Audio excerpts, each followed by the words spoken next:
Salut tous, dans un nouveau tutoriel en Java ou bien un cours Java. Je suis votre formateur Anas Lejili et je souhaite que vous m'appelez Joker. Pour commencer, on doit travailler sur la question suivante. Est-ce que vous aimez Java? Si oui, bienvenue. Sinon, aussi bienvenue. Avec nous, tout est simple. Soyez toujours et travaillez toujours sur la règle suivante. Le sourire est la clé. D'abord, notre plan se compose des points suivants: les variables, les opérateurs, lire les entrées de clavier, les conditions, les boucles, les tableaux, les méthodes de classe. On va différer ces notions sur différentes vidéos. On va les entamer par de suite. Commençons par les variables. Les variables sont des choses qui stockent des valeurs. Seulement gardez ces notions dans vos cerveaux et on va les détailler tout de suite. Ces choses-là se composent d'un type, d'un nom et d'un point-virgule. En Java, nous avons deux types de variables, les types primitifs ou bien les types simples, et les types objets sont des types complexes. Commençons par les types simples comme les numériques. Les numériques, comme vous savez, on a les chiffres. Les chiffres, on a des chiffres qui sont des entiers et des chiffres qui sont réels. Les chiffres entiers, ils s'écrivent en quatre phases, ou bien quatre types. On a les types byte, les types short, les types int, les types long. Ces types-là ne sont pas totalement différents, et la seule différence entre eux, il s'agit de la taille. Oui, la taille, ils sont tous des types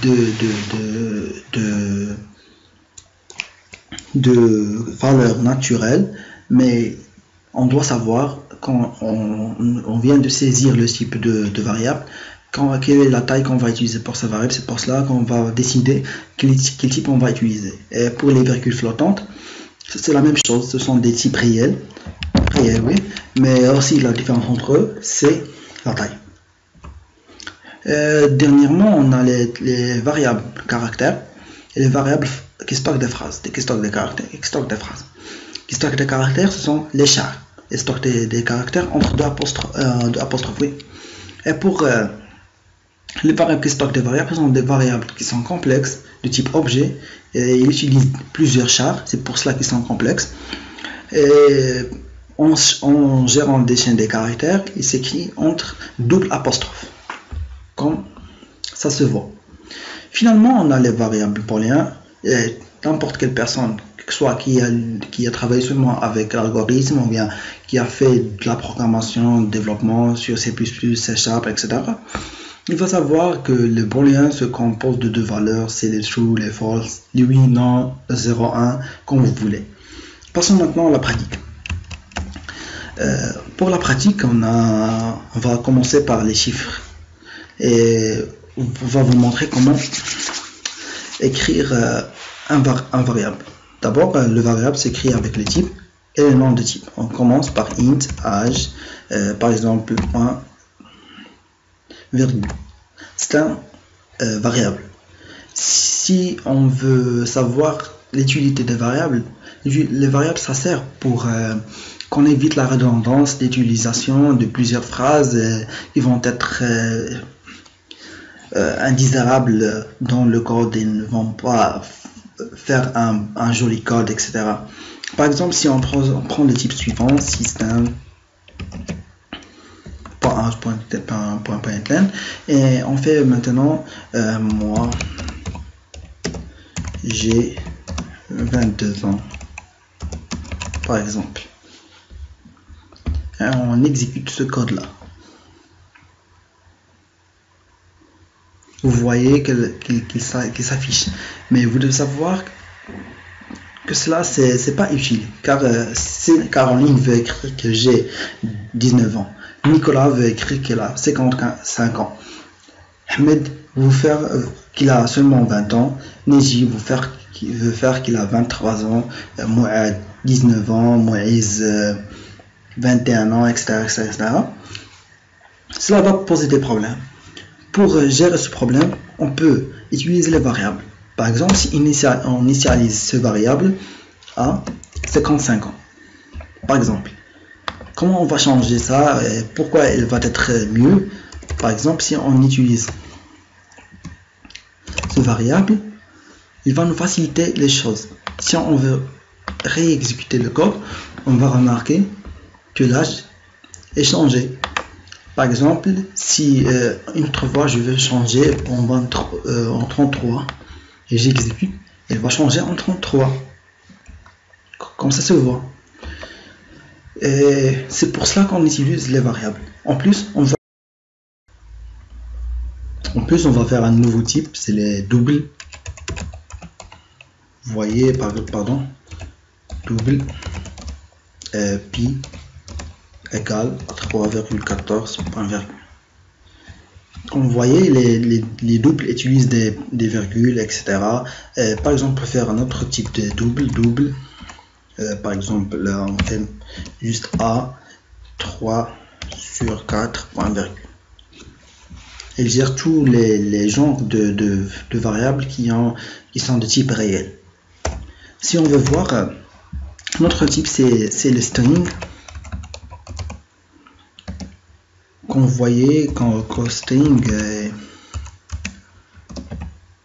par exemple, on fait comme ça, et on écrit. Alors, on voudrait savoir d'abord que le string s'écrit en majuscule, pas en minuscule comme les autres types, car c'est un type d'objet et non pas un type primitif. Et que l'utilisation des types string se fait entre double apostrophe, comme je viens de vous dire. On peut écrire même une grande phrase. Je suis de nationalité marocaine et je suis développeur. Bla bla bla bla bla bla. Et puis on vient, par exemple, si on veut afficher cette phrase système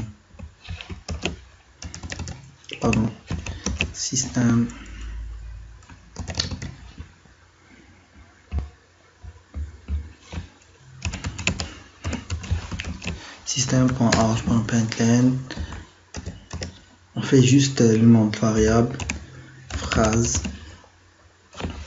et on réexécute. Il va s'apparaître je suis de nationalité marocaine et je suis développeur et blablabla.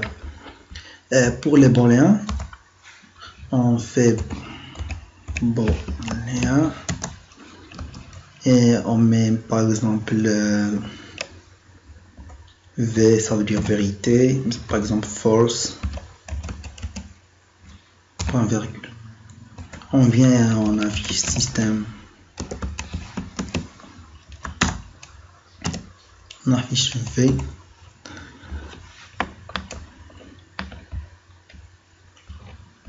false. Comme ça, on utilise les variables. Venons maintenant à l'utilisation des opérateurs logiques. Les opérateurs logiques sont les suivants. Par exemple, on a 6. On fait 3 plus 7. 3 plus 7, directement, il va s'afficher 10. Et logiquement, ce sont des choses qui sont logiques. Comme vous voyez. Par exemple, si on utilise d'autres types primitifs, d'autres opérateurs, comme ça se suit, la multiplication, la soustraction, etc. Il va afficher s'afficher de la manière suivante. 10, 21, et là on a 0. Pourquoi on a 0? Car il utilise 3 sur 7, il utilise le type int. Si on veut que cette valeur soit affichée avec la virgule, on va la caster en float ou bien en double. Là on va pas voir maintenant, on va voir des prochaines vidéos. Je souhaite que notre vidéo est très simple, facile pour les débutants. Si vous avez d'autres questions, vous pouvez les poser en les commentaires. et je suis là prêt pour répondre à toutes vos questions. Et si vous suivez avec nous ces vidéos, vous allez comprendre comment utiliser les notions de base de Java. Et par suite, vous allez devenir des professionnels. Vous êtes avec Joker, le sourire est la clé. Merci.